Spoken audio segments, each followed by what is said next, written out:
Welcome to the Associated Press award-winning News Now update on Cool and Current WJSU. It is Wednesday, September 5th, 2012. I'm Meredith Hairston. And I'm Larissa Hale.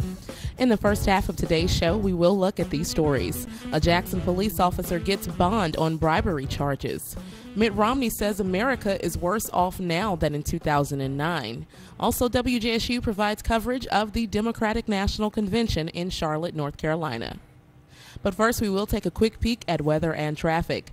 The current temperature is 94 degrees with mostly cloudy skies. For tonight, we can expect a 20% chance of showers and thunderstorms after 1 a.m., partly cloudy with a low around 77 degrees. Thursday, looking for a 20% chance of showers and thunderstorms, mostly sunny and hot with a high near 97. And Thursday night, we can expect a 20% chance of showers and thunderstorms, looking for mostly cloudy skies with a low around 76. I will have more on weather before the end of this broadcast. Turning our attention to road conditions from public safety, our traffic advisors say it's all clear. Now back to the news desk for today's top stories. Topping the news, Hinds County Circuit Judge Jeff Wheel set a $15,000 bond and a February 11, 2013 court date for Jackson Police Department veteran Sergeant Richard McGahee, 43, of Clinton this morning for allegedly accepting a $250 bribe from Ambria McElroy to help secure field release for a suspect stemming from May 24, 2011. If convicted, McGahee could face up to 10 years in prison. Also topping the news, Republican presidential candidate Mitt Romney is pointing the country's $16 trillion debt and the millions of people who rely on food stamps as proof that Americans aren't better than they were 4 years ago. The tab on the nation's debt hit $16 trillion on Tuesday. Romney also said 47 million people now use food stamps, up from 32 million when Obama took office in 2009. Turning our attention to the Democratic National Convention with WJSU News Director L.A. Warren. Hello, L.A., are you there?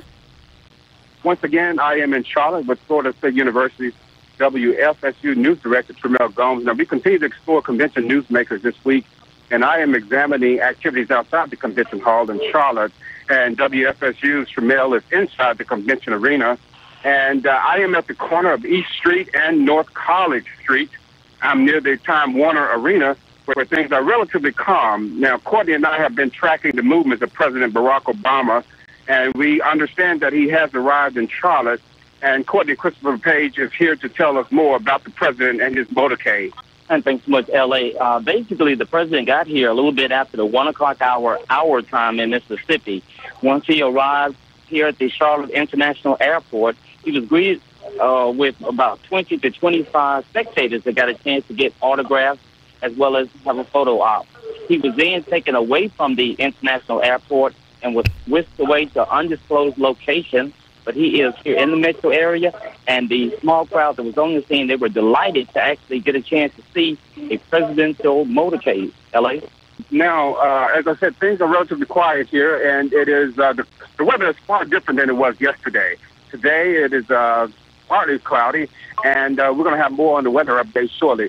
But let me first turn over to Tremel. Tremel, what is happening inside the convention area where you are? Well, what's happening, everyone is getting ready for the big speech of the night, and that is hearing from former President Bill Clinton. The anticipation is great. People are looking forward to him. Under his watch, he actually had a balanced budget. So the delegates from those who have been speaking to, they're hoping, what he says will translate to those who are undecided and may move them to actually vote for the president, to say, this guy has trust in President Obama to continue on for 4 more years. So what they're basically saying, what he says, hopefully they'll get others to follow suit, because he has that power.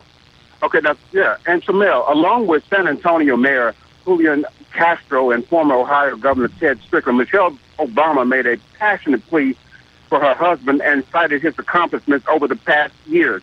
Now, AP correspondent Sagar Magani reports. San Antonio Mayor Julian Castro summed up the theme in the keynote address: Romney's out of touch with the middle class. Mitt Romney, quite simply, doesn't get it. Former Ohio Governor Ted Strickland was more colorful. He would fire the reindeer and outsource the elves. Michelle Obama capped the evening, lovingly describing a man who spends nights worrying about the plight of average Americans. The man we can trust to keep moving this great country forward. My husband. Sagar Meghani, Charlotte. Now, Travell, now you've heard that. Now, what do you think about those three individuals on the stage last night? All right. Well, we're starting off with the one that knocked it out of the park, Michelle Obama.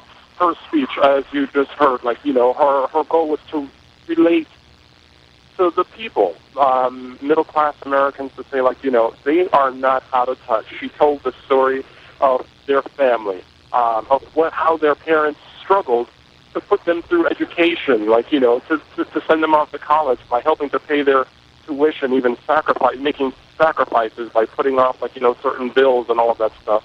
And she actually remarked, for her father, it was, to him, what it was like to be a man, to actually go through and make sure that their kids have an education. Julian Castro, his speech, he had the platform and he took it. He made his plea as to why the president should remain for another 4 years, but also, as you know, this puts him in the spotlight. Everyone's looking at him to see what he will be like in the future. Hi, Tramel. This is Meredith. What other speakers or events stood out to you last night, specifically the tribute to the late Massachusetts Senator Ted Kennedy? Well, that tribute video, it did its job. It was part tribute, part, a political message.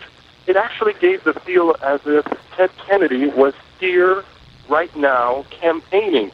They pulled archival video of, when Ted Kennedy was up and running against Mitt Romney. The punches and the points that they made in that video was very poignant, and it had the crowd in, all sorts of emotions, from reminiscing to the old times, to laughing, to what was relevant today, making the comparisons from the speeches then to now. So that tribute video was well used in making the case for Barack Obama. And also, Tramel, we have an update that Thursday's outdoor event will not be held at the Bank of America Stadium. Instead, President Barack Obama and Vice President Joe Biden will accept their party's nominations at the smaller venue, the Time Warner Cable Arena. The outdoor event was slated to hold more than 70,000 people, and now only 20,000 people will be able to attend the indoor event. Is there any additional information on this change? The only other additional information is to make up for the 65,000, I believe, 65,000 volunteers and people who signed up to actually see the president in person. They'll be treated with a personalized conference call to all of them, all at once, where they are going to be hearing from the president tomorrow, at some point tomorrow. Now, even here, for those people who are volunteering on the campaign, a lot of disappointment is coming from all those folks. They were actually looking forward to being in that stadium to see the president in person, but it's not going to happen. But the president is going to try and make up for it with that conference call. And as an addendum to that, Tramel, I have heard where one person said that she was very distraught that she was not going to be able to attend tomorrow's event at the stadium, and she decided that she's not going to even vote. But by and large, most of the people understand that the weather situation was an uncertainty, and that they will actually be involved in spite of the fact that it will go to a smaller venue. And also, moving on to Mel, the counterattack is expected to be at full throttle tonight when Senate candidate Elizabeth Warren takes the stage. She is vying to unseat Massachusetts Senator Scott Brown. Now, we will also, as you mentioned, hear from former President Bill Clinton, and it is important to note that Clinton will be going up against the opening game for this season's National Football League, the New York Giants battling the Dallas Cowboys. And those are two major media markets. So people are wondering whether or not the Democrats will be able to capture the kind of audience. Now, aside from that information and from that gridiron matchup, should the Democrats be careful about the appearance of fomenting class warfare and other divisive issues?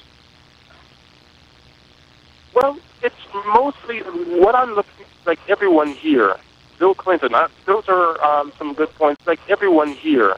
Bill Clinton, those are some good points that you made there. But Bill Clinton, he's a star in his own right. And looking back to the history, there wasn't always, there wasn't like a good relationship between President Obama and Bill Clinton. Keeping in mind that Secretary Clinton was also vying to be president at one point, so there was some tension there. So now, Clinton is on board, and he's now making the case for the president. And he's saying, they're now friends, they're not buddies, and this is the guy that you should trust to help get the country where it needs to be. So that's going to be his plea tonight to get everyone to support Barack Obama 100%. We'll certainly be tuning into that. And also, Meredith and Larissa, WJSU caught up with Vicksburg Mayor Paul Winfield, who is a delegate at this year's convention. Now, during the OWL convention here in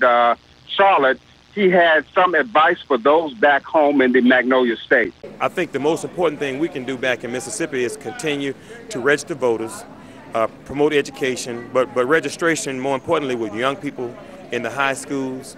And I think that Mississippi is going to turn out, and I don't necessarily know that we're going to turn blue in this cycle, but we can certainly make a positive step forward. And that is going to do it for now. We've seen different people out here, Roland Martin, CNN, and other luminaries. But we will continue to provide you with more convention coverage later. And also, I want to thank you, Tremel, for your insight. Oh, thanks for having me. And there's celebrities rolling inside here, just like yesterday. Gabby Douglas took to the stage, and I'm sure for those who are all seeing at home are catching those celebrities walking through inside at the building as well. Okay. Well, Tremel is the news director for WFSU, which is our sister station, and an NPR affiliate at Florida State University located in Tallahassee. Now, if you want to review Tremel's Twitter posts, check out and follow Tremel at Tremel G. That is TRIMMELG on Twitter. Back to you, Meredith and Larissa. L.A., before you go, if you're still there, what's the energy like out there? Oh, it's pretty festive, actually. And as I said before, Larissa, I haven't come across any protests in this area closer to the time of warning because it's really cordoned off for one thing. And there were some other protests in the area where I was yesterday where they're still talking about abortion and some of the other issues, social issues that have something that the Democrats have been dealing with, as well as the Republicans for that matter. But the energy is pretty nice. The weather is really great. Everyone seems to be having a really fun time. So we're doing good right now. Awesome. All right, thanks, LA. We look forward to more from you this week in Charlotte. Turning to other stories in the Magnolia State and the region, the Mississippi State Department of Health is reporting 2 new deaths and 19 new human cases of the West Nile virus and 1 human case of La Crosse encephalitis in Lawrence County. Health officials say both deaths were in Rankin County, and the new cases were reported in Calhoun, Copiah, Hines, Lamar, Lauderdale, Madison, Marion, Pearl River, Rankin, Warren, and Yazoo counties, bringing the state total to 114 cases and 4 deaths. Also in the news, meteorologist Sean O'Neill of the National Weather Service in Slidell says a remnant of Hurricane Isaac, which he calls a spawn of Isaac, drawn back to the Gulf of Mexico after an odyssey through the Midwest, hovered today off the Gulf Coast. The National Hurricane Center gives the disturbance a 20% chance of becoming a tropical depression over the next 2 days. Now let's take a quick break. We will return shortly with more of the News Now Update. Welcome back to the News Now Update on WJSU. The time is now 5:16.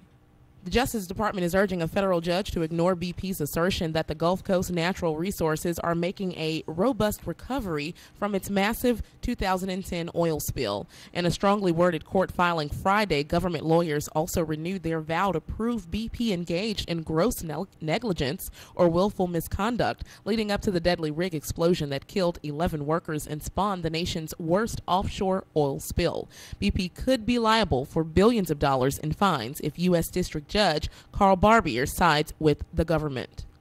Also in other news, the Tuscaloosa News reports that officials are saying an apparel plant in Fayette that makes clothing for the U.S. military will close October 31st due to the fact that the federal government is transferring the sewing work, which has been done there, to inmates in federal prisons, putting 119 people out of work. Authorities say a sister plant in Columbus, Mississippi also will close at that time, leaving an additional 142 people at the site without a job.